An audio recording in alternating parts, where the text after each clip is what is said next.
Tim Kavanaugh wrote a very provocative article at National Review talking about the Bill Cosby accusations and the Bill Clinton accusations. And he kind of gets into a back and forth with himself over what the difference is between Bill Cosby and Bill Clinton. What do you suppose is behind suddenly the very public destruction of Bill Cosby's life and career? Why doesn't this kind of stuff happen to somebody, again, like a Woody Allen, like a Roman Polanski? I just read an article about that Angelica Houston wrote. You know, she's got a new book out. And she praises the brilliance of Woody Allen.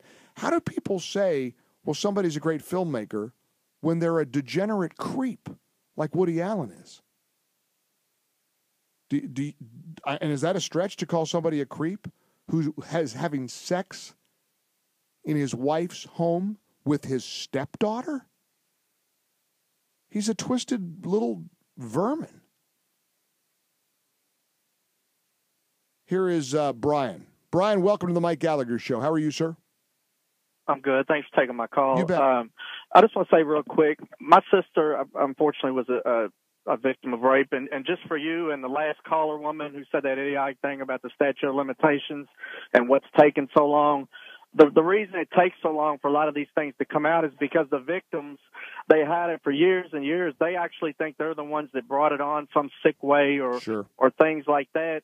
And that's the reason why. And I mean, for 20 different people to say it, and some of them who need no attention, like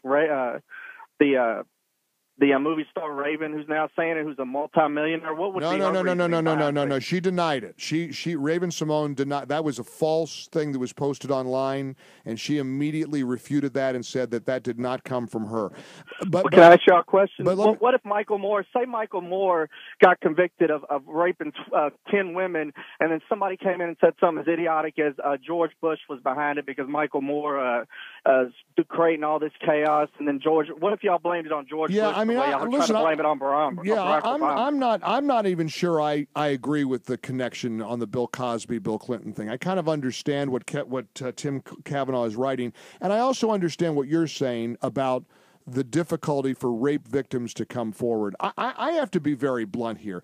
I suspect that Bill Cosby did something. I just don't think. I mean, to me, the natural response would be to go after every single one of these accusers with a lawsuit. You would get a lawyer and you'd say, you're saying horrible things about me. He was interviewed by an NPR reporter right after this thing first hit the fan. He just sat there like a deaf mute. He wouldn't even talk. He doesn't even deny it. So I suspect you're right, Brian. Now, the other caller that you said was idiotic, she is right. The statute of limitations apparently has run out. I mean, like it or not, this is sort of moot as to whether or not he did it or not, because we're never going to really know in a court of law, I don't think.